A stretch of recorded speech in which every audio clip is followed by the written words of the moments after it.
Hello, I am Travis Keys, chairman of APA New York. I want to welcome everybody today. I know a lot of people will be watching this on the YouTube and replay. So this is exciting to have a wonderful guest with us. Steven has been a longtime photographer and activist, and he's going to guide us in some wonderful information today.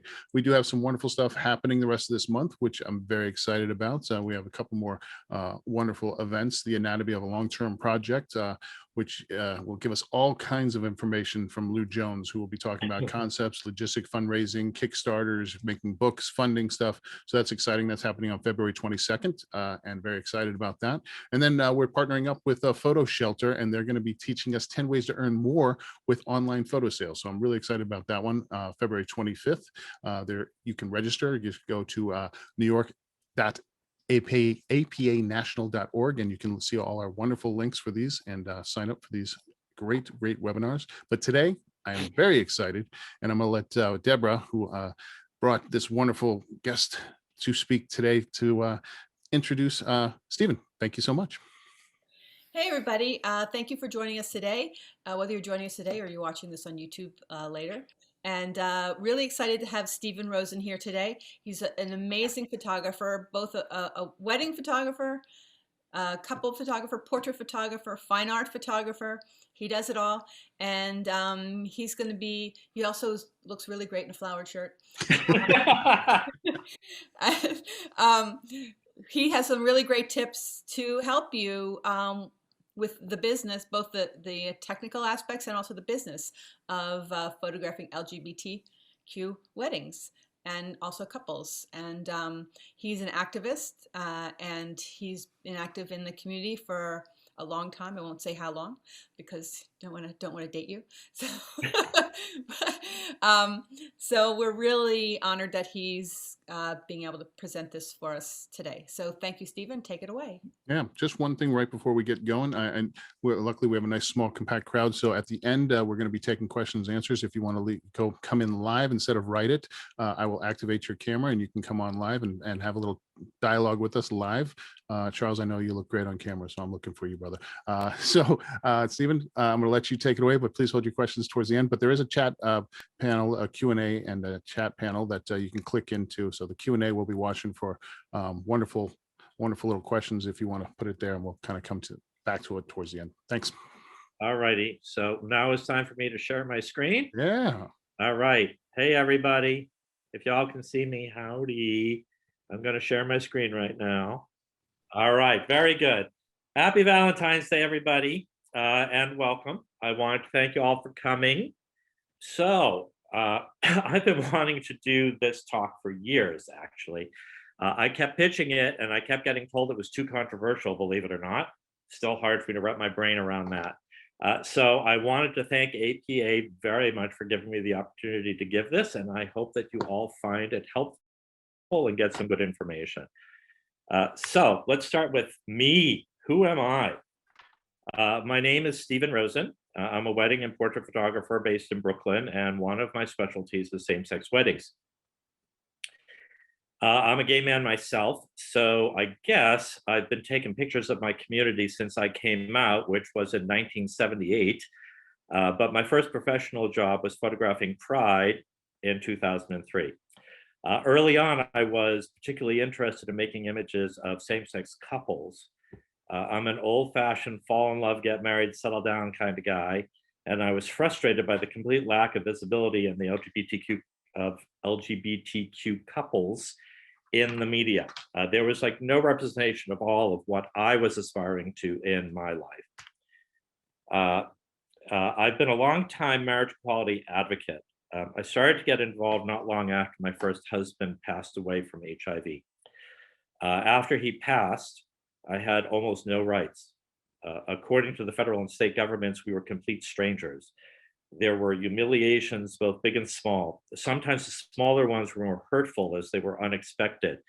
When I sent his obituary to his hometown paper in Peoria, they rewrote it and downgraded me from husband to friend.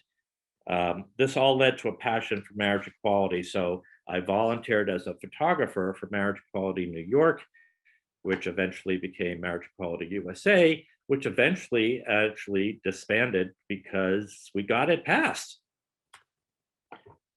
This shot here is from my first LGBTQ wedding. It was 15 years ago, so you get an idea of how long I've been doing this. And this was way before it was legal anywhere. I have worked with over 150 same-sex couples since then. A lot of couples travel to New York City because it's too difficult for them to get married where they live. So I've had the pleasure to work with people from all over the world. This is a good gig. All right, so now we're going to get into my giving you guys some advice here. The first step in shooting same-sex couples is to find them clearly and get them to hire you. So how do you go about doing that? Well, first off, use your words. Words are important, both the words you use and the words that you don't. Always use gender-neutral language in all of your written material. It's one of the easiest things you can do to get same-sex couples interested in you.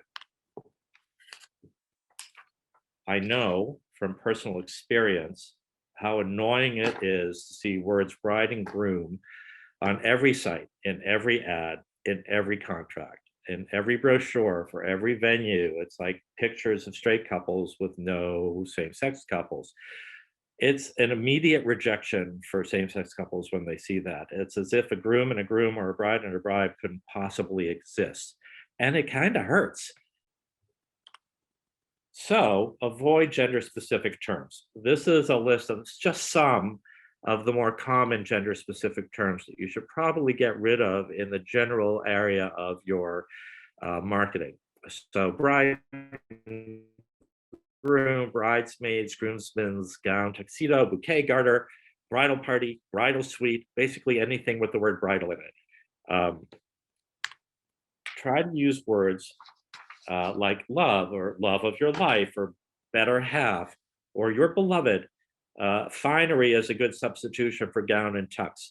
Wedding party should replace bridal party. Basically, just get yourself a thesaurus and knock yourself out. There are all sorts of ways of saying this. And believe me, your straight couples are not going to notice one way or the other, but the LGBTQ couples out there are definitely going to take note. So I wanted to say a little bit about what I call the language generation gap, specifically within the LGBTQ community.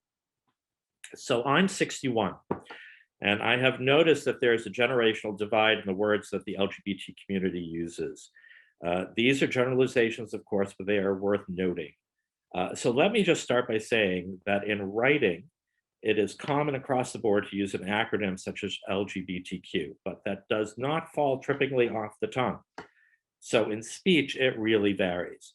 LGBTQ folks over 50 are much less likely to say LGBTQ folks and more likely to say gay people or the gay community. I came out in 1978, and back then you were either gay, lesbian, or straight, and the term gay was kind of a catch-all for anyone of any gender who wasn't straight. We were all part of the gay community. This is similar to the way queer is used today. And speaking of the word queer, many of us over 50, myself included, are triggered by that word. I mean, for our generation, that word was usually preceded by kill the effing, although people didn't say effing. And it still makes me flinch whenever I hear it. So my advice when working with older couples in particular is to listen to how they refer to themselves, their relationships, and their community. Ask some leading questions. Maybe ask them what they did for Pride and see if they refer to gay pride or LGBTQ pride. Listen carefully to the language that they use. Now, I'm going to do my best to use LGBTQ in this presentation, but as I said, I'm 61. So I have no doubt I'll fall into old habits at times and just use gay. I hope you will be forgiving. And if not, just mutter, okay, boomer, under your breath. So the first thing, or the next thing you need to do after using your words is using your pictures. If clients don't see themselves represented in your portfolio, they'll skip right over you. Trust me, it's incredibly important to have relevant images. So what happens if you don't have relevant images? How do you get some? Well, try reaching out to your gay friends and ask them to pose for a pseudo engagement session. If they don't want to, then ask them if they can recommend any of their friends. And if you don't have any gay friends, well, for God's sakes, get some gay friends because we are awesome. But barring that, you can also consider using Model Mayhem or similar to find someone to pose for you. Just be absolutely sure they sign a release and that they realize that they will be in advertising that will portray them as a gay couple. The couple in this image are actually models. They were on the floor of WPPI in 2019. I have no idea if they are gay or not. They were posing with women at the time, and I got rid of the women and I put the guys together. They are damn good at gazing lovingly into each other's eyes, though. So styled engagement sessions are easiest to do because the couple can be wearing casual clothes. However, if you want to do a styled wedding photo, it's much easier to work with the men because you just have to ask them to show up in a dark suit and a tie, and they will look like a wedding couple. Whereas for women, they need to show up with wedding gowns and elaborate hair and makeup, and it's a lot more work. Another thing you can do is to use your time. One way to show support for the community is to volunteer. And it's a good way to make a name for yourself and make connections within the community. So if your community has a pride march or celebration, volunteer to shoot the event. And there are many smaller communities within the larger LGBTQ community. I personally love folks who like to get dressed up. So I have aligned myself with the Imperial Court System, which does huge fundraisers around extravagant drag balls. I also photograph the Folsom Street East Festival, which is a fetish and S&M festival in every June. And I do the annual drag march in the East Village, and I will occasionally dip my toe into a circuit party. Find out what's going on in your neck of the woods and look for opportunities to connect with the community. There are lots of LGBTQ groups that need money, and a lot of them do fundraisers and galas. They always need somebody to photograph the event, and the plus of volunteering for these events is that they attract a more moneyed crowd. So they're a good sense for a good source rather for potential clients. Use your connections. So venues are traditionally the first vendor chosen by a couple, although that is not actually the case so much with same-sex couples. But having a good relationship with venues goes a long way. Being on a vendor list with a specialty in LGBTQ weddings helps even more because you may be the only person with that specialty on the list. There's probably not going to be nearly as much competition. Photographers and officiants, rather than venues, are commonly the first vendors chosen by same-sex couples because they have a more personal one-on-one relationship with the couple than any other vendor. And the couples usually want to make sure that they are truly LGBTQ friendly and that there is a comfort level there. So being one of the first vendors chosen means I give lots of referrals. And it's always good to have a list of welcoming vendors to suggest to potential clients. And since officiants are also one of the first vendors chosen, they also tend to send a lot of referrals my way. So I send them referrals, they send me referrals, and we all refer all the other vendors. Advertising. So what is the best way to spend your advertising budget to attract LGBTQ clients? So 5 years ago, if you had asked me, I would have absolutely said to advertise in LGBTQ specific directories. Back in the old days, back in 2016, surveys showed that more than half of same-sex couples found their vendors at LGBTQ specific sites. But more recently, those numbers have dropped dramatically. It's more like 15 to 20% now. So why is that? I don't know exactly, but I have a guess. And my guess is in gay-friendly areas, most photographers have same-sex couples in their portfolio and include them in the more general sites like The Knot and Wedding Wire. So couples in those areas don't really need to go to LGBTQ specific sources to find welcoming vendors. On the other hand, same-sex couples who live in conservative areas that are not welcoming might feel the need to visit LGBTQ specific sites to be sure that they are finding friendly vendors. So if you have a limited advertising budget, but you want to reach same-sex couples, then you might think about where you are located and how welcoming that area is. And if you're in a less welcoming area, it might be worthwhile to make an investment in local LGBTQ specific media. Keywords. Wherever you advertise, you will need to include relevant keywords in your site. So, gay is still one of the most searched for terms when same-sex couples are looking for wedding vendors. So while it is important to use the phrase LGBTQ, for SEO reasons, it's also important to include the word gay. Really, more than lesbian, actually the word gay is like gay weddings and gay marriage. Those are the big search terms that people use. So try to incorporate that as well at one point or another in the text of your website. And speaking of exceptions, I know I said to avoid using words like bride and groom, but the drawback to that is that the word bride is one of the most searched for words for straight couples. And if you want to work with straight couples, you have to have the word bride used in your website. So you still have to fit it in somehow. So I have two suggestions for you. One is a phrase that I use. I say at one point, I work with all couples, grooms and grooms, brides and brides with grooms. See, that way I was able to use the word bride 3 times in one sentence. Also, if you use captions for your images or if you write blog posts, there's nothing at all wrong with referring to a specific bride as a bride and her groom as her gown as a gown, etc. It's just the more general part of the site that you need to be careful with as far as gender neutral language is concerned.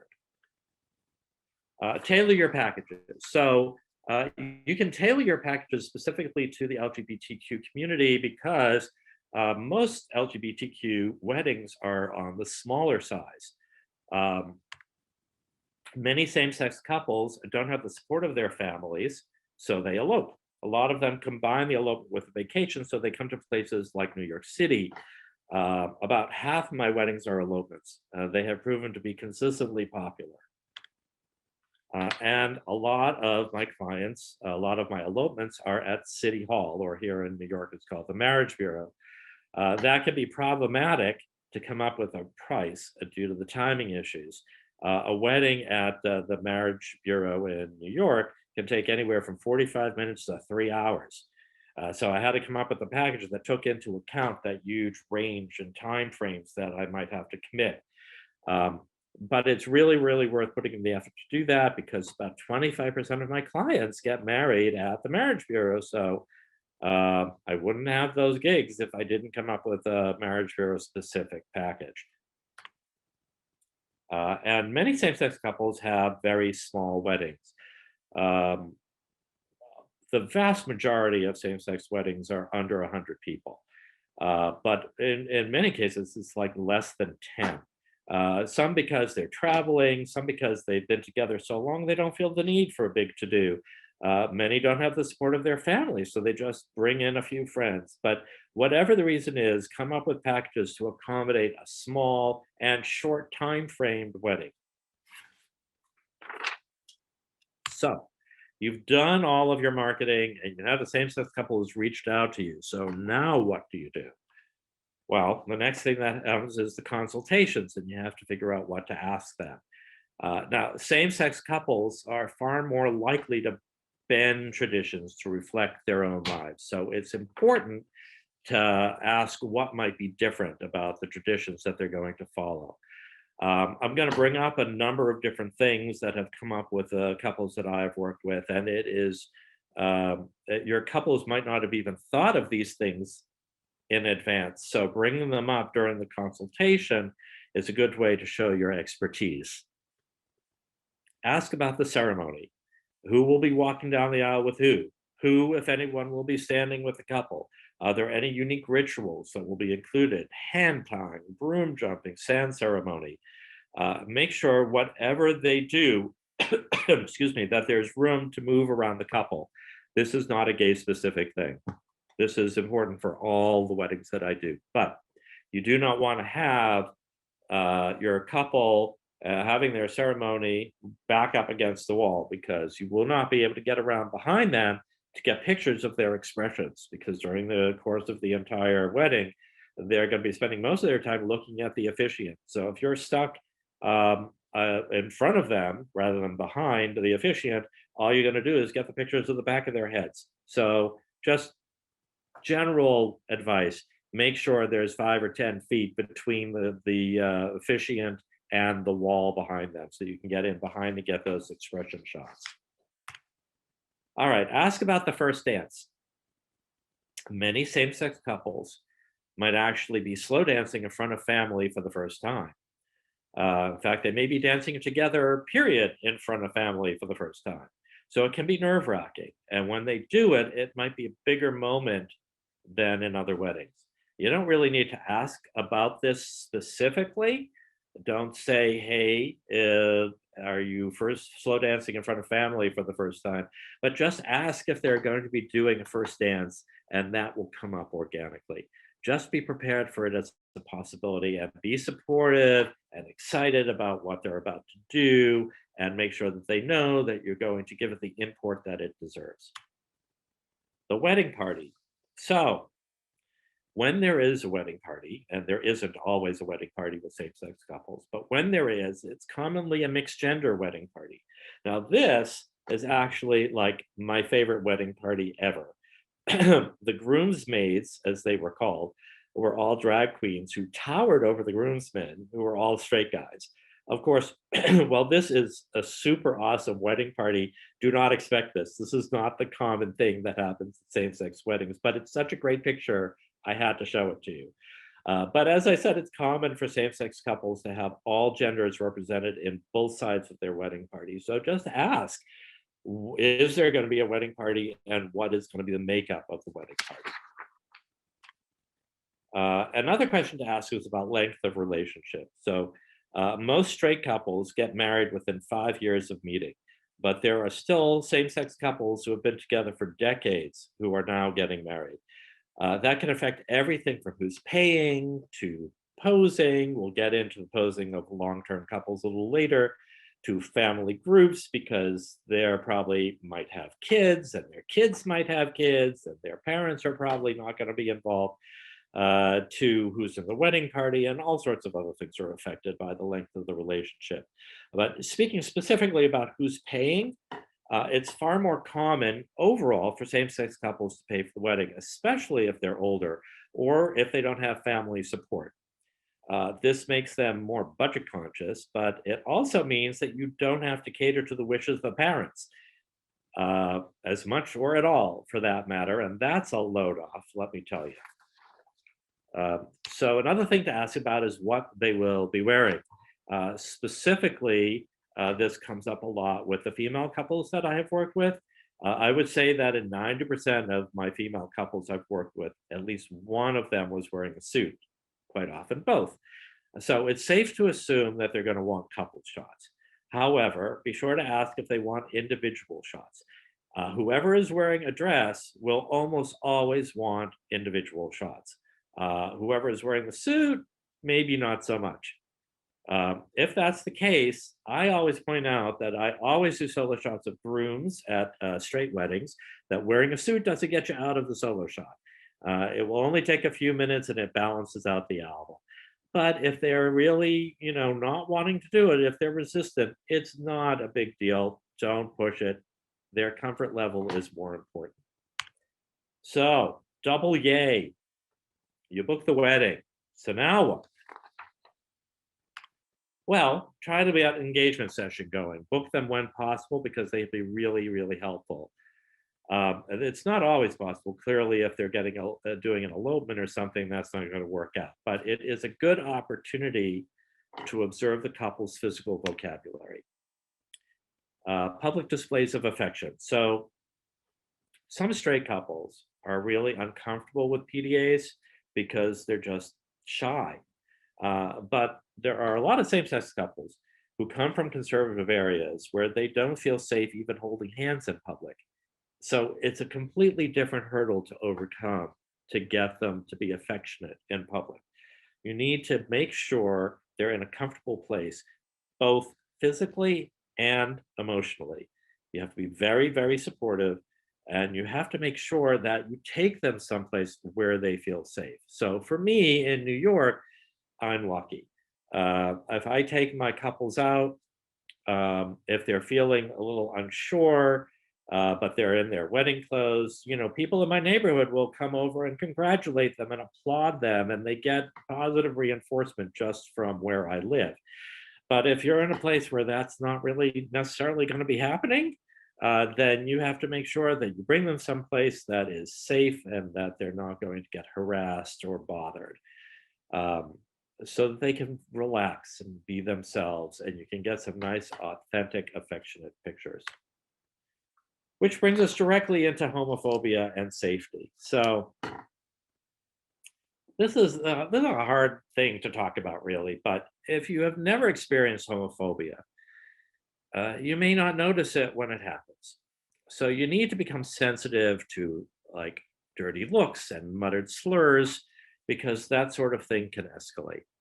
So I'm going to tell you guys a story about this particular couple who are pictured, their hands anyway, in this picture. So we were in Central Park and we were doing the couple shots and everything's moving along smoothly.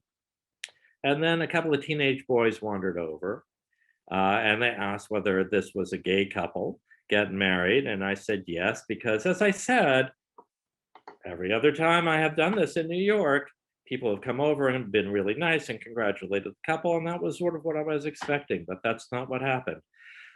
They started with these anti-gay slurs and really vile things, and then they just kept harassing us, and they said they wouldn't leave until they could watch the girls make out, which was about as disgusting a thing as I could think of. So I have my assistant getting ready to call the police, and I'm yelling at them and I'm telling them we're going to call the cops on you. I swear to God. And they're like, this is America and I have a right to say what I want and free speech and blah, blah. So anyway, we were about to call the cops, and then one of the brides, who, as it turns out, was an officer in the Army, comes walking over to these boys, and she says, and I'm paraphrasing here, and I hope this is okay. You may have to edit this out for language. But she says, I am going to stick my heel so far up your ass, it's going to come out your mouth. You don't think I'm going to do it? You don't think I'm going to do it? Try me, punk.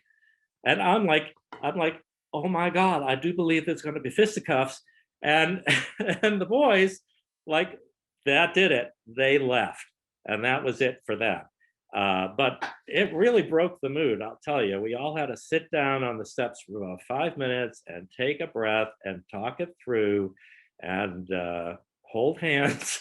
It was hard. It was really hard. So anyway, even in New York, even in a welcoming place like New York, you need to be careful about stuff like this. So my suggestion is to have the police on speed dial, and or if you're in a park, there's probably park security or something along those lines. If you're in a really conservative place and you don't think the police will side with you in an issue around public displays of affection, then you might be better off finding a private yard or other secure location. Sad to say that you may have to do that, but that would be the safer thing to do. Of course, you may have a couple that insists on a public space that you suspect is not welcoming. So if that is the case, be hyper aware and make sure you can bolt quickly. Avoid big setups and lots of lights. Just bring one camera, work light, and be able to run for it if you have to. It's really, really sad that we still have to worry about these things, but especially in the last few years, I don't know, 4 years, haters of all stripes have been emboldened, and so we have to be on our guard. Now we're moving on to the posing and lighting, which is really what y'all care about, I know. So we're going to get into this part now. Same-sex couples require a different approach in posing and lighting. Weddings and wedding photography has traditionally been about amplifying traditional male-female gender roles.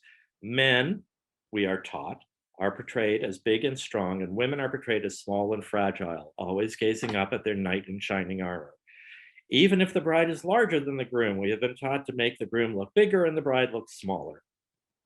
Honestly, I have always resisted these rules, and I try to get at the actual authentic relationship, regardless of the sexuality of my clients. But if you have a set of standard poses that you do, it is worthwhile reviewing them to see if they are dependent on gender roles. Just look at them and in your mind, switch the bride and groom. If it looks ridiculous, then it's a pose based on gender roles. And by extension, it's a pose that's not going to work with same-sex couples. Don't assume, don't decide. I'm going to be saying this a lot because it's the single most important lesson that I'm going to be giving you today. Do not assume, do not assign. The single biggest mistake you can make is to assign gender roles. I can't repeat this enough. Don't assume, don't assign. There's a lot of gender fluidity in the LGBTQ community. It's one of our superpowers. Embrace it. If a couple are in a suit and a dress, that doesn't mean that one is the man and one is the woman. Perhaps one moment, one half of the couple is taking on a more feminine pose. More often than not, the next moment they will switch. Fluidity of gender expression is key. Again, don't assume, don't assign. When you're doing couple shots, here are some tips. This is the dreaded two-headed tuxedo and also wedding gown. So the dreaded two-headed tuxedo is typified in this picture. If you have a backlit scene, the tuxedos of your grooms will blend together and you just end up with this big black blob with two heads, which is not a good look. For the brides, if you have two women in white, the lighting is a different situation, but the issue is the same. So if they're lit from the front, then all that white is going to start to blend together and you'll have a big white blob with two heads. Either way, blob is not a word you want to use when describing wedding photography. So how do you deal with this? Well, the most obvious thing to do is side lighting. Just make sure that you put your couple, if inside, put them by a window or to a light source on the side so that you get nice edge lighting along the edges of the sleeves and the arms, and that helps separate the couple. Also, clearly, you could do this outside. It just has to be done at a time when the sun is relatively low in the sky. Now this one specifically is for the boys. If they're both in tuxedos, I will have one of them take off their jacket and pose together so that I can get that same black-white contrast that I would get with a gown and a tuxedo. And then sometimes you can just use it to your advantage. It's not a bug, it's a feature, right? So if you find yourself in a situation where all that black is blending together, use it as a ground for really nice hand gestures. Or when you have two white gowns that are blending together, same thing. I'm particularly fond of this picture because not only is the hand gestures really sweet and lovely, but the position of the arms, the hands, helps separate the two brides from each other so that they're not blending together in really unflattering ways. And now mirroring. All right, I'm obsessed with mirroring. So when you have two people in matching outfits, do mirroring. This is a really good example of that. Well, I'm going to move on so you can see another one. Find nice symmetrical locations. Place the couple in mirrored poses. One of my all-time favorite things to do, and something that just doesn't work with straight couples at all. So this one is really particular for your same-sex couples. Here's another shot. I don't even have anything more to say about it. I just really like this shot and I like mirroring. So there you go. Indulge me. All right, moving on. Watch those hands. So male couples tend to grab each other by the head or the scruff of the neck. I personally, I love it when that happens. Straight brides will sometimes do that. They'll put their hands on their husband's necks. Straight grooms never do that to their brides. Always around the waist. Never, it's like, don't touch the hair, right? So they don't put their hands anywhere near the head. Anyway, this gesture with male couples tends to be a bit more urgent and stronger than what happens when a bride does it to a groom. It's less of a caress and more of a grab. I think it is super sexy. And I actually encourage my clients to do it if it feels right to them, because it makes for some really, really nice pictures. Now, as far as my female couples go, the back of the head, again, does not seem to be a natural place. I have yet to find a female couple who just naturally does that. Usually it's around the waist. Sometimes, though, hands can end up resting on one another's chests. And you need to be a little careful with this, because if they migrate a little too low, it may feel natural to the clients, but visually in the pictures, it might look a little like they're groping. So if that starts to happen, just sort of lift those hands up to get them on the upper part of the chest, caress cheeks, make suggestions along those lines. Size and build. So straight couples are commonly different in size and build. And even when the woman is bigger, as I said, we've been taught to use tricks to make her look small and petite. We emphasize that size difference in straight couples, or at least we have been taught to do that over and over again. But most same-sex couples are commonly the same size. And you don't want to make one look bigger and one look smaller, because that would be assigning gender roles. And what do we all know about assigning? We don't assume and we don't assign. Poses should reflect the equality in size and the equality in the relationship. I personally really feel that the power dynamic in every couple, regardless of sexuality, should be equal. I think that instead of trying to shoehorn same-sex couples into this male-female dynamic that we've all been taught, I think it's time to take what we have learned from working with same-sex couples and apply that to our straight couples. So when there's a size difference, resist the urge to assign male-female roles. Again, because I'm a broken record here, don't assume, don't assign. This is Chuck and Scott. Scott is the shorter one, Chuck is the taller one. When we were starting to take pictures, I kept putting Scott under Chuck's arm, and it was all feeling a little gendered to me. The pics were okay, they were good, but they felt a little forced to me. So I found a tall step and got Scott a bit taller than Chuck. And then all of a sudden, it all made sense. It all came together, and those pictures are by far the best shots that I was able to get. All right, I am going to shock you here. Did you know that gay people have sex? It's true. I've seen so many images of same-sex couples taken by straight photographers where they look like distant feuding cousins. As a matter of fact, I have had couples photos taken of me and my husband where we look like we are distant feuding cousins. So what's up with that? Don't shy away from passion.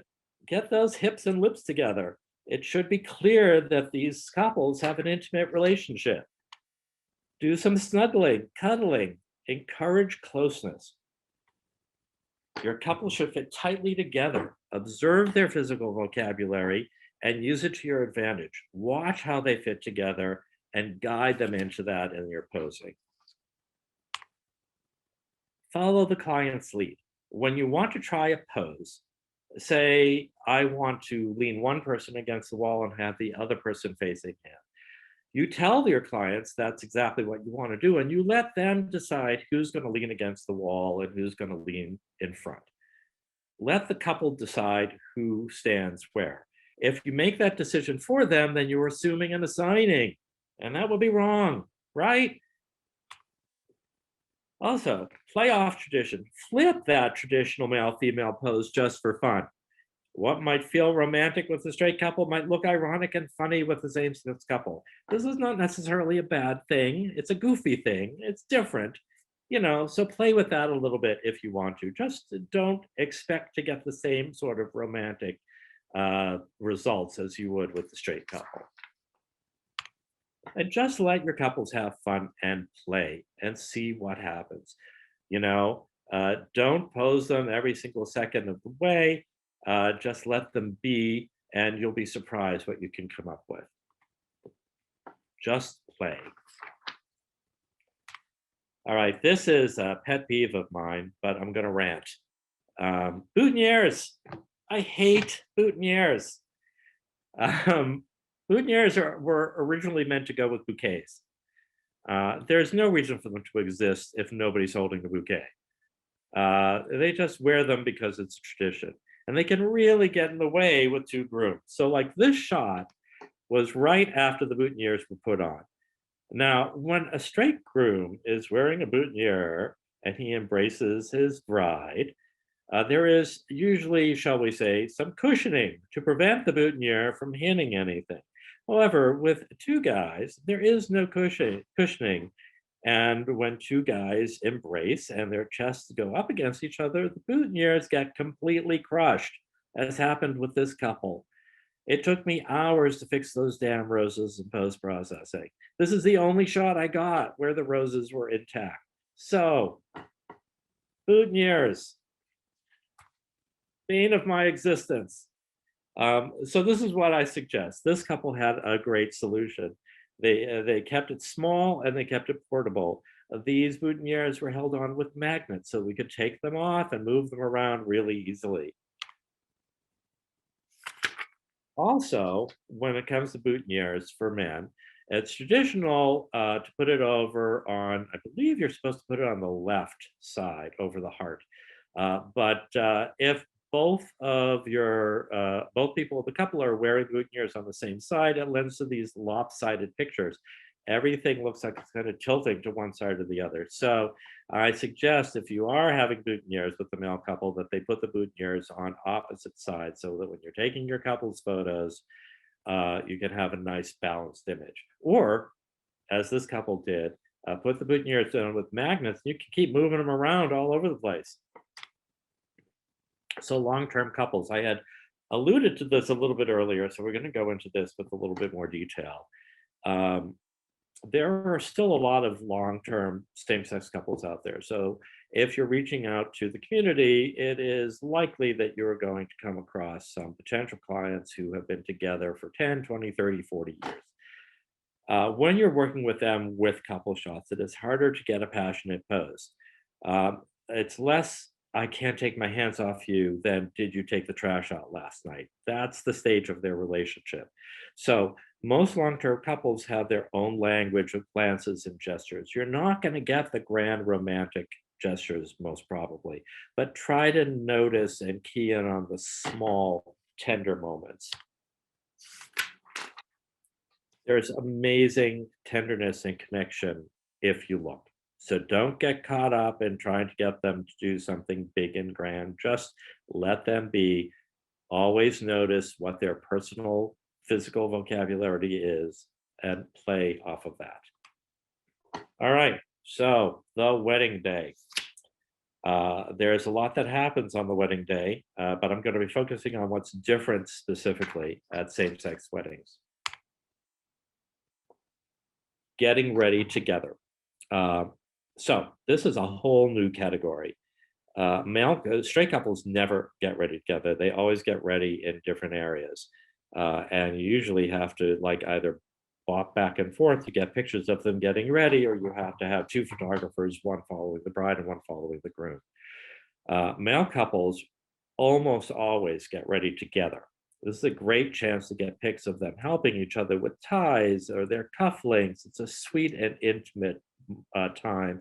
And it's also an excellent time to, again, observe their personal physical vocabulary, take mental notes about what it is they do when they're being intimate with each other, and utilize that later on with the couple shots. Female couples are far less likely to get ready together. Mostly they opt for the more traditional getting ready separately and having a first look, or for seeing each other when they walk down the aisle. But there are still female couples who do get ready together. So always ask in advance. And if they are getting ready together, the same basic rules apply as apply with guys, except for minor variations based upon whether they're wearing a gown or a suit or some hybrid of the two. What they're wearing is going to inform the shots that you're going to be able to get. Signing the papers. Same-sex couples have fought so hard for the right to sign these papers. So capturing pictures of the signing of the marriage contract is way more important moment for same-sex couples, and should definitely be photographed and given a level of importance. It's more important for same-sex couples than it is for straight couples. Now, group shots. Don't forget that same-sex weddings, there will be, surprise, surprise, a lot of gay people. This is something you should apply to all weddings, but especially same-sex weddings. Don't assume that the guys are married to or dating the girls, because that is assuming, and assuming is bad.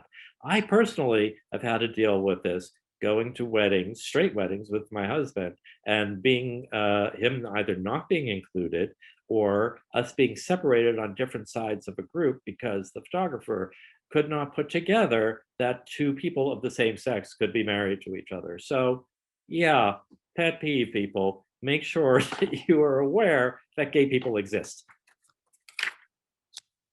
Moving on, sorry, I'm getting on my high horse.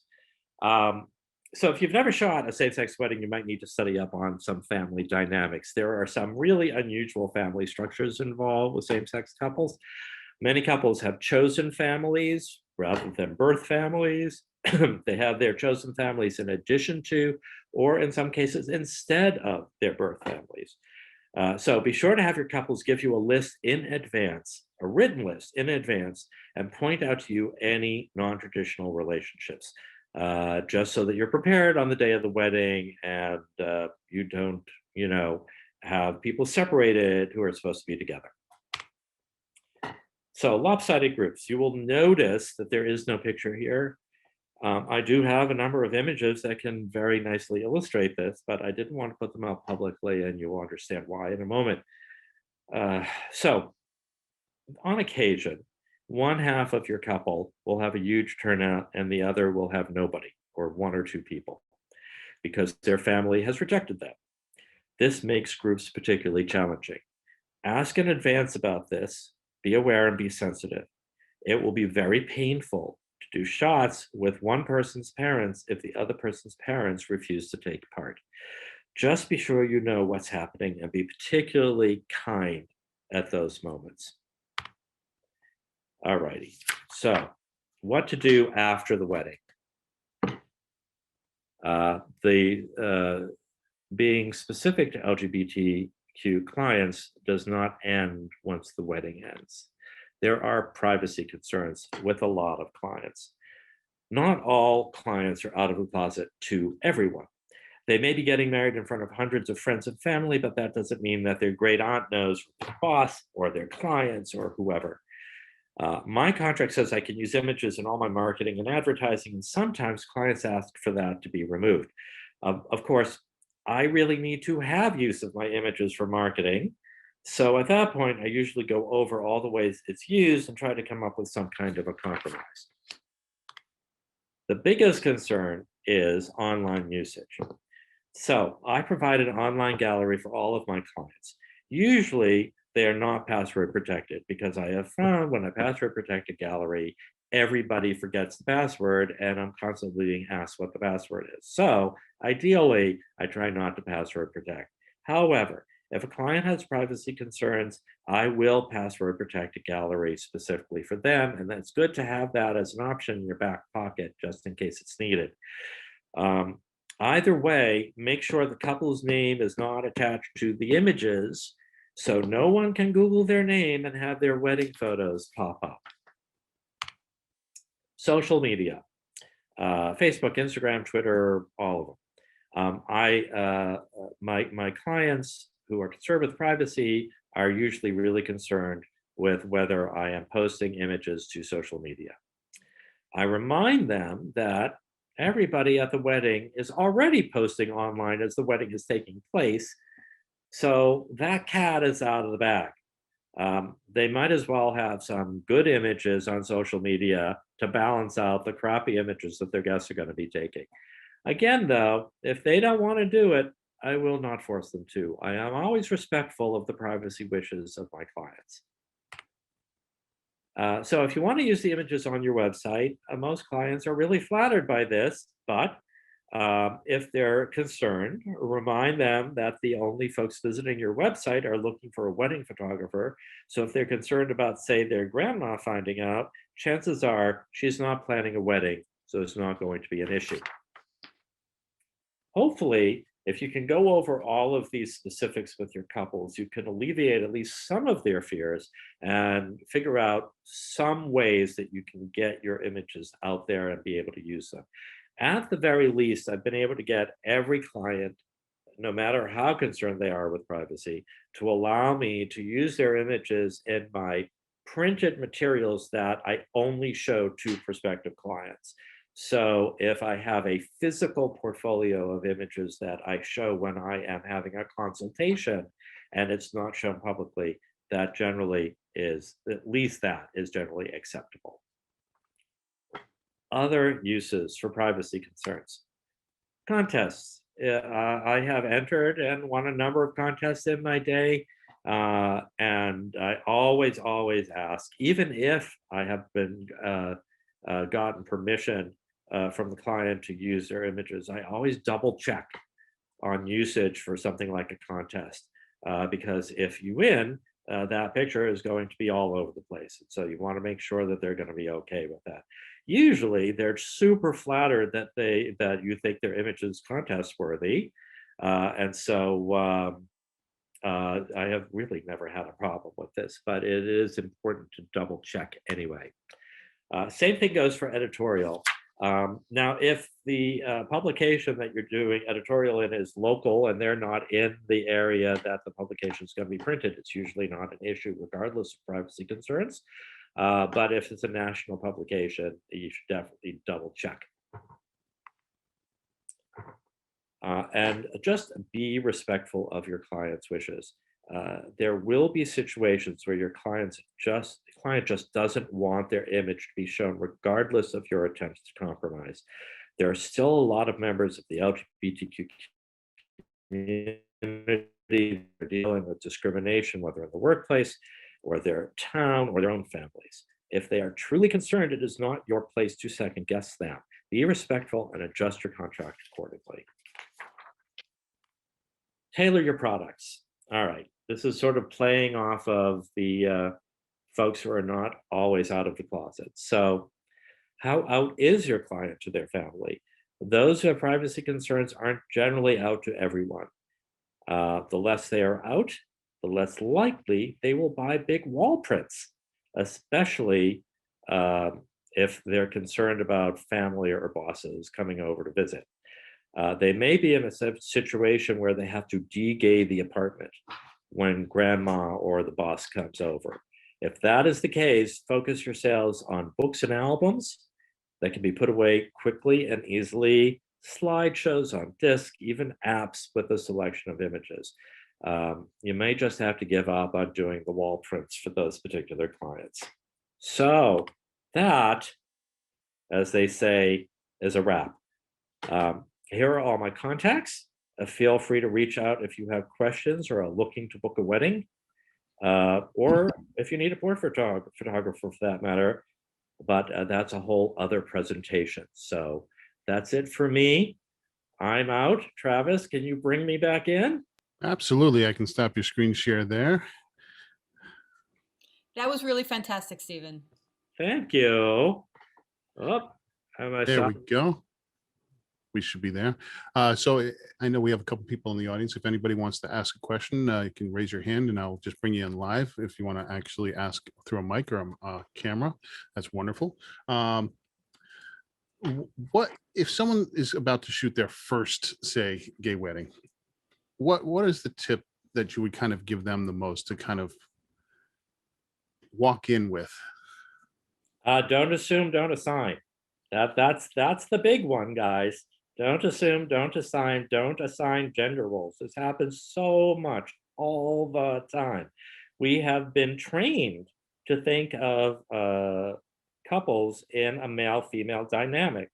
Let me give you a specific example. Every single wedding seminar I have ever been to, and I've been to a lot, the presenter will say something along the lines of, there is no such thing as a bride who doesn't want to look thinner.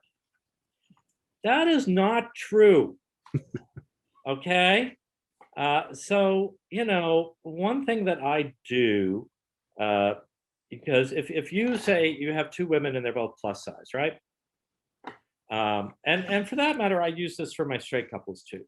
If you have a plus size bride, if you need to sort of intuit how that person wants to be portrayed in the images, you will definitely have brides who will come right out and say, make me look thinner. But I have found, particularly with my female couples, that that is not the case. And I will ask them if I am unsure, because you're not just going to come right out and say, hey, you're plus size. Do you want to look plus size in the picture? That's not something that's going to fly. But what you can do is say, hey, send me your favorite picture of yourself and your least favorite picture of yourself, because that will give me a good idea of how you like to be presented in pictures. And if the favorite picture is them rock climbing and the least favorite picture is them in their communion dress, because that was the last time they wore a dress, then you kind of have an idea of how they want to be presented, right? So again, just don't assume, don't assign. That is, assigning gender roles is like the single biggest mistake anybody can make. On the flip side of that, how do you personally deal with people that aren't so, I hate to use the word woke, but I will use the word woke in this, that maybe are homophobic, or that find out that you shoot these weddings and suddenly have, like, how do you personally deal with a situation where someone is so on the other side of the spectrum of where we are? You mean whether It's someone well, that's I just mean, totally first off, against the lifestyle, or yeah. yeah. I mean, potential clients, I never come up against any potential clients who are like that. And that's because I have a super gay website, right? I mean, I have gay people all over my website, and I have it in all of my marketing. And I'm really super clear that this is something that I do. So it just doesn't really wrap up, although I have had, there's this argument about, religious freedom and whether photographers should be able to reject same-sex clients because of their religious beliefs. And so my take on that is that I have been to a whole slew of straight weddings as a photographer where I have had to sit through some of the most homophobic sermons imaginable, where they're talking about, weddings or marriages for one man and one woman only, and blah blah blah. And I'm standing there, and I mean, they're just like blasting insults at me from the pulpit, and I have to be, I have to take it. I am not going to walk off the job because I am offended by the religious beliefs of people who have hired me, because I am, what's that word? Oh yeah, a professional. And so if you're a photographer and you are dealing with the same-sex couple, even if it's something that you don't agree with, for God's sakes, be a professional. Anyway, I'm ranting. I do that. I'm sorry. Not ranting at all. I have a couple questions Sure. about social media. Your Okay. social media, you have maintained separate social media accounts for your personal and also for your um, wedding photography? I do. I have I have a very ignored Instagram account for personal pictures, and a very active Instagram account for my wedding photography and fine art photography. But is that the question, or is the question more about, do you have a separate? There's the integration versus segregation idea, right? So if you're in a really conservative area, this gets complicated. So if you're in a super conservative area, or if cater to a super conservative group of people who are not going to be welcoming to same-sex couples, then you have to sort of make a decision, as you should, be catering to same-sex couples? How are you going to split up your social media and your website and your advertising? So if you are in a really conservative place and all of your clients are coming from one particular church or synagogue or what have you, and you know that those people are not going to be happy if you start doing same-sex weddings, then it might be to your advantage to set up a different set of social media and a different website and sort of segregate that to another part of your life and your business. Now, that is kind of offensive in many ways. I mean, I'm all for integration, but think of it this way too. If you're in a really super conservative area, your clients may not want a lot of publicity around the fact that they're getting married, and they may not want to be on a big website with the straight couples. They may want to actually be part of that little segregated area so that their friends can see it, but it's not sort of as available to the public in general, just for their concerns as well. I don't know if it was you were asking really about segregation and integration, but it sort of felt like that question was sort of getting towards if you should have a separate social media for your same-sex images. Well, and just for business in general too, your personal, say, do you have multiple Twitter accounts, one for your personal comments and one for your photography? Same with Facebook or? Well, my Twitter account is all like political stuff. So right now I probably should set up a Twitter account for my business, but right now it's just me screaming about, we won't get into what I'm screaming about. We can probably figure out what I've been screaming about, but my Facebook is split into, and I have a business account and a personal account, and my Instagram is also split into. Also, are there any, there's any particular superstitions that are unique to LGBTQ weddings? Superstitions? Like with a so-called straight wedding, there's the bride doesn't let the groom. It's bad luck for the groom to see the bride before they. Right. You know where that comes from? No. Right?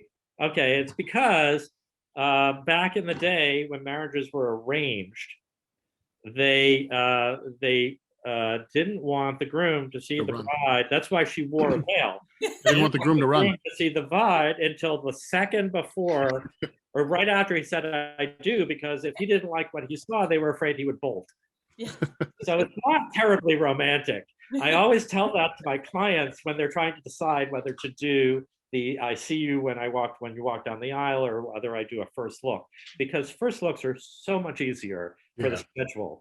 And so it's like, it's not so romantic to do this walking down the aisle thing, but all right. So anyway, no, there are the issue here is whether or not same-sex clients are going to adhere to the superstitions and traditions that have been developed over the years for straight weddings.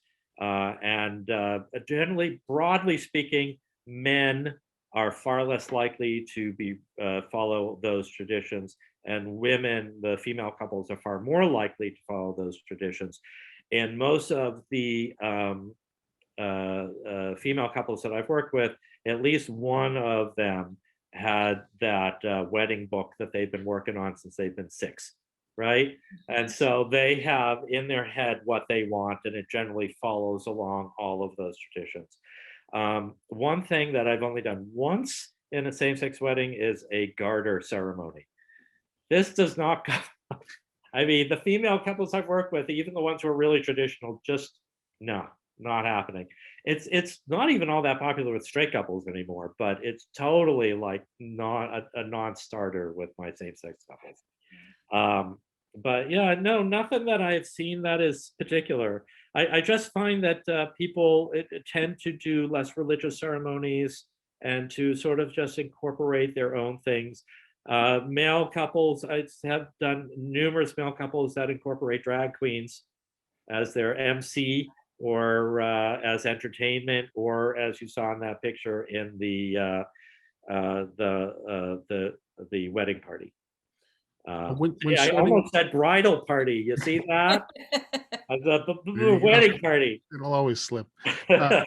When starting out versus being established, where do you think someone should put their efforts in trying to find those jobs? You know, when you're first starting out, where should you really focus on trying to find clients and stuff like that? And once you're established, does it change now where you're looking, and are you just going off of your website and word of mouth at this point?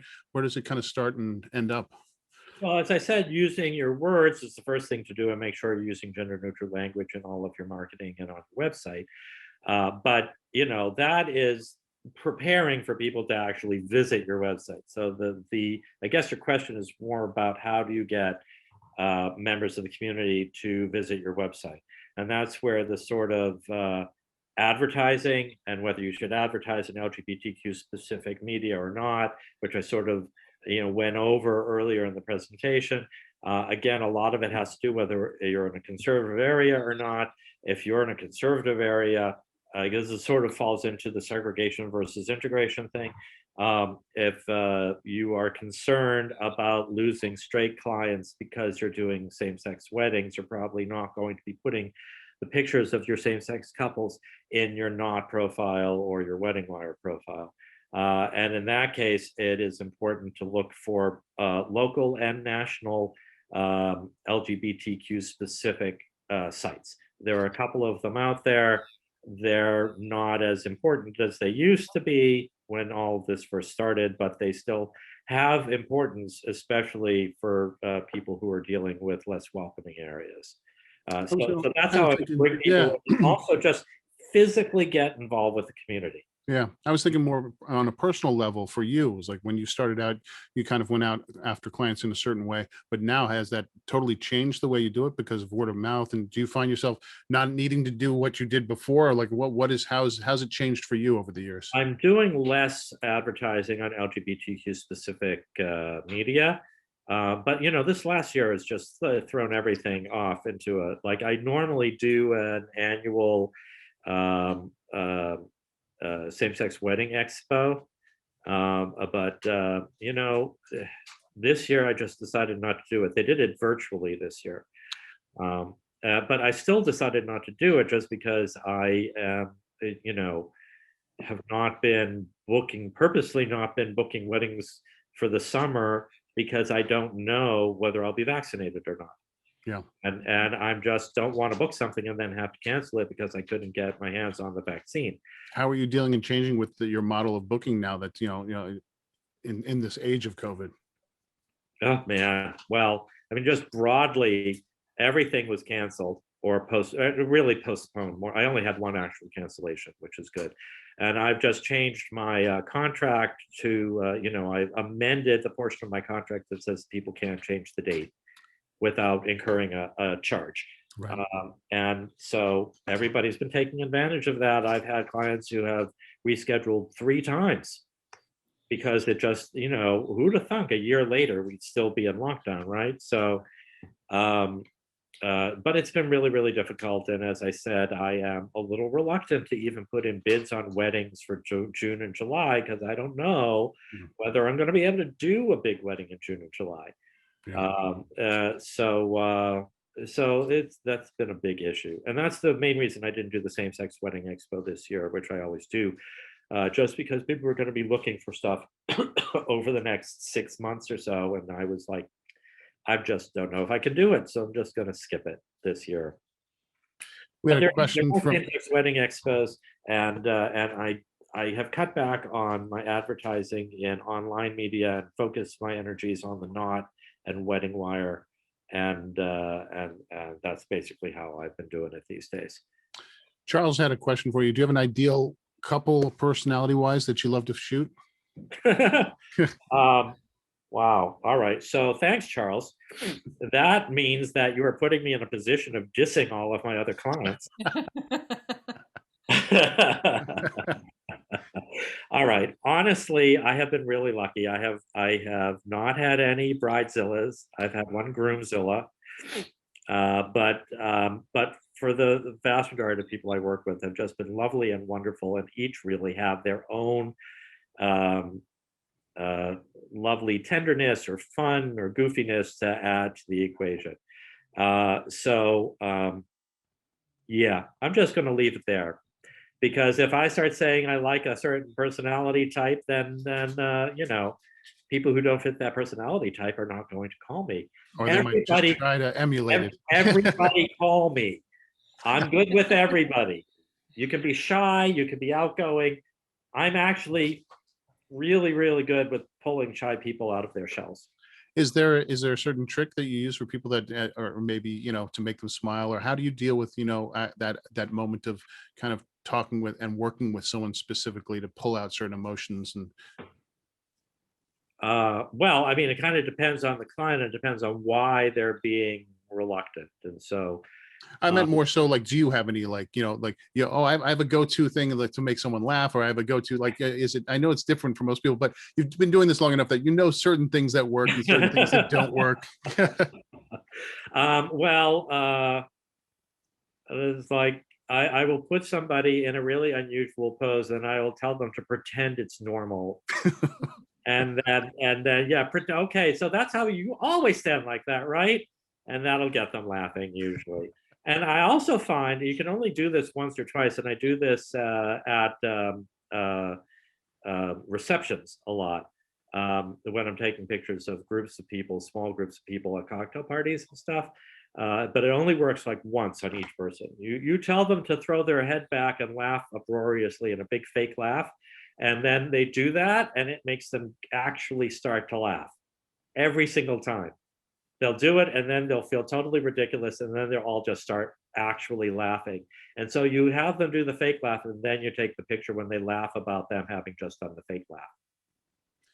Certain red flags prior to going into booking a client and shooting that client, are there certain ones that you can give to people, like if they see this they should be aware, or things to kind of avoid in certain clients if you see them, or things that you personally just won't do or shoot and that you bring up that are red flags in going into shooting?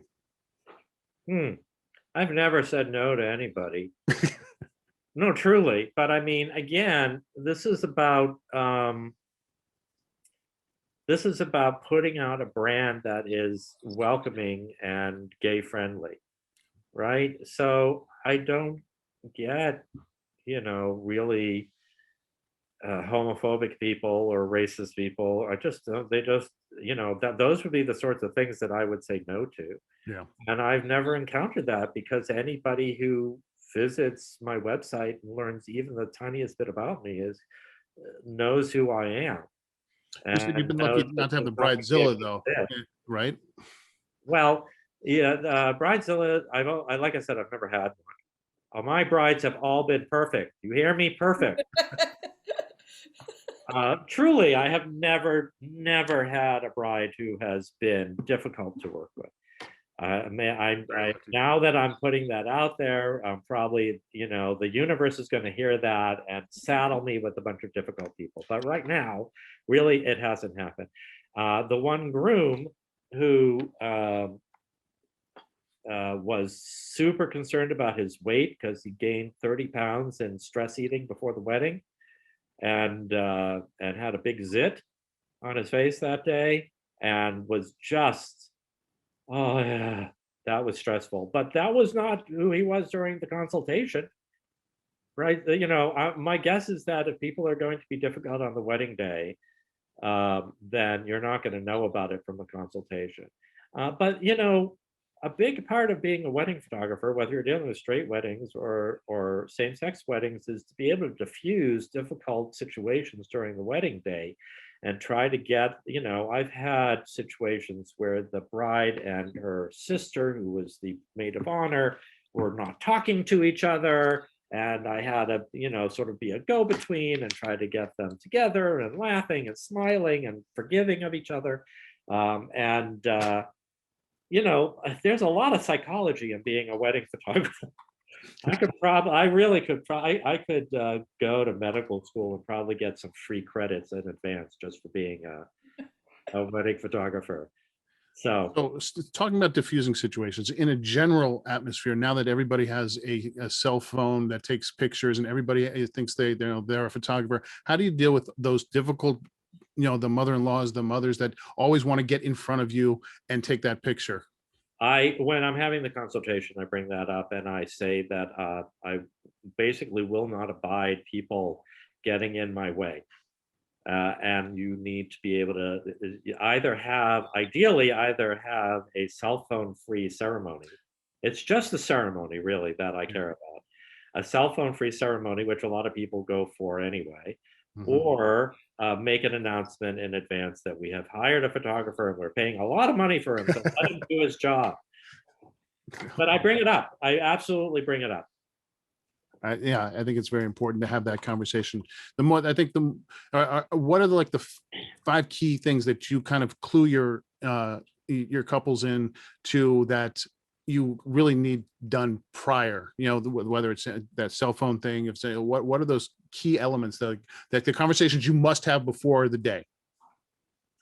Are we talking specifically about same-sex couples here? No, I think this goes just for shooting a wedding in general, because I think it's apropos for both. No, I mean, it's like there's certain things that you've done long enough that going this day, you're going to have your couple's going to be clued in on a better I think a much better experience if you have this conversation saying, listen, if we go into this, and if you have someone to wrangle the group shots, or if you have someone to say that there will be no cell phone pictures, what are those elements that you really should have prior to the day? Well, that you just mentioned one of them, which is to find a wrangler. I usually say, who's the bossiest person in your wedding party? But it also has to be a person who knows the cast of characters. But it's like, you do not want to be the person who's running around trying to find all of these people for the group shots. And also regarding group shots, I always have them, they say, oh, we're only going to be a couple. It'll be quick. And I say, no, it won't. I always relate the story of it was a same-sex wedding for two guys out in Staten Island, but it was a big traditional Italian Staten Island Catholic wedding. And familia was all about familia, right? And they had 20 people in their immediate family, and they had 76 variations of those 20 people. Once I had them actually write down how many groups they want and who was in each group, 76. So we did a third of them at the house, a third of them at the church, and a third of them at the reception, because Jesus, it would be 3 hours to do 76 groups. So, always say, yeah, right, sure, very few people. Write it down. Yeah. I want to know exactly, there's going to be more than you think. So write it down, and then we can figure out how to work that into your schedule. The other big thing that I always talk about is couple shots. I love doing couple shots. I love lighting and posing and drama and connection and all that stuff. It's my favorite part of the day, is doing the couple shots. And so I always like to have at least an hour for the couple shots.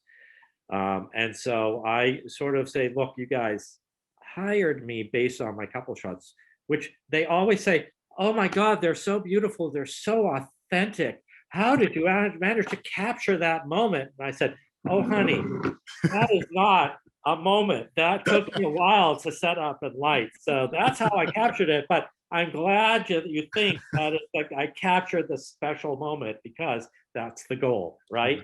Yeah. But it's like, you hired me for that. Usually that's the case. Those are the pictures that they hire me for. It's like, if you want that, you give me an hour. I need an hour for doing couple shots at least. Yeah. Right. And the more time you have for the couple shots, the more of that you're going to end up getting. So I go over that. Let's see. I say again, specifically for the same-sex couples, I go over things like the first dance. I try to talk about the balance in the groups, and how many people from one side and how many people from the other side. And, as I said, when you're dealing with one person who has basically been rejected by their family, it's important to sort of know that in advance. You know, there, you know, I was going to talk about parents dance. Uh, I took that slide out, just, I have a great story, all right? But I took the slide out because the couple was one of those couples that didn't want me to share their images. And I didn't have any other really good images to illustrate this, but I'll tell the story without images. So, male couple, one of them had a very supportive family, one of them had nobody. I will say groom A and groom B in this case. So groom A had a very supportive family, and he really, really wanted to do a parents dance with his mom. And groom B had no mom there. Had a mom, but she wasn't there. So, but he agreed to go ahead and do that. It would be hard for him, but you know, it was important for his husband to be. So, so groom A does the mother-son dance. They start with the mother-son dance. And I'm going to get choked up over this. I do every single time. About halfway through the dance, the mother moves away and she motions for groom B to come in. And all three of them dance together. And I'm weeping. I'm like projectile weeping at this point. I'm like thanking God for autofocus because I can't see it. And then groom A's father, who just had open heart surgery and was not supposed to even walk, was just supposed to sit, got up and joined them. Now I'm getting verklempt. So the four of them are all just in a big huddle swaying together. Again, I am projectile weeping. And of course, you know, the only bad thing about this is that I couldn't get a good picture of it because it was just their backs. So it was just a huddle of people. So I just got this picture of them. It means something to them. It's not exactly something I'm going to enter into a contest, but it was very, very meaningful for them. And it was very, very meaningful for me. And sometimes these extraordinary moments, it's just such a blessing. Yeah. To work with these couples. I agree. I think we have time for one more. Deb, do you? I think you had one. Yes, I'm guessing you work with assistants at the weddings, Yes. and I'm wondering, how do you find the right assistants? Oh, that's a good question. Well, a lot of my assistants, I used to belong to a gay photo club at the Gay Community Center here in New York, and I met a lot of photographers there, and I picked up a lot of assistants there. So, I mean, you know, it's not necessary, but it's helpful to have a LGBTQ assistant when you're doing an LGBTQ wedding.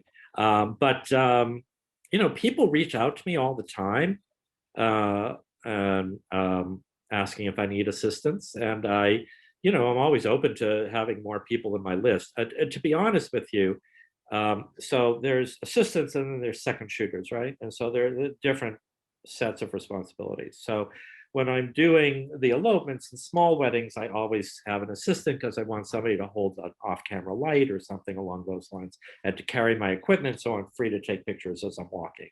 But there's no shooting involved. But if anybody, you know, is interested, hit me up. Once things that start going over after COVID, I'm assuming I'm going to be a backlog of millions of people who are going to be wanting to be photographed. So I'm going to need assistance. So if you want to sort of learn from me, and you know, with a situation like that, you don't have to have a lot of experience because you're not actually doing any shooting. For the second shooters, I tend to gravitate towards other LGBTQ photographers, other people who have experience doing same-sex weddings. Yeah. So I have my little list of 5 people that I turn to when it's time for second shooters, and you know, they're all good photographers in their own right. They're not just second shooters, and I usually reach out to them about a month before a wedding because I want to give people, I don't want them to commit to a Saturday if they might get a booking themselves. So, you know, I will reach out to my 5 people, and usually 1 or 2 of them is free on that day, and whoever hits me back first gets the gig. Wonderful. I want to thank you so much for taking the time and speaking and giving us so many great insights on everything that you brought to us, because not only did you bring us great insight, but you bring it with the humanity and empathy that I think it's really what makes a wedding photographer a good wedding photographer, is that being able to, when you're talking about a story about getting choked up about just seeing that one shot and taking it, that's what we do, is we capture those beautiful moments and we see the beauty in those moments. And I think that's obviously what you're doing. And I want to thank you so much for sharing all your years of experience with us. And we look forward to hearing more and more from you and seeing more and more from you and getting back to our normal thing. I want to thank you so much for your time. Well, you're super, super welcome. Thank you for giving me the opportunity and for all the kind words. Aw. Where Yeah, are the best places to reach out to you? I know we're going to put them in the links and stuff like that, but where, again, one last time, are the best places Sure. to reach out to you for follow-ups or inquiries? Well, all right. So my website is stevenrosenphotography.com. So that's really easy. And you can email me at Steven, that's with a V, at stevenrosenphotography.com. My Instagram is at Steven Rosen Photo, not photography, Steven Rosen Photo. And on Facebook, it's Steven Rosen Photography.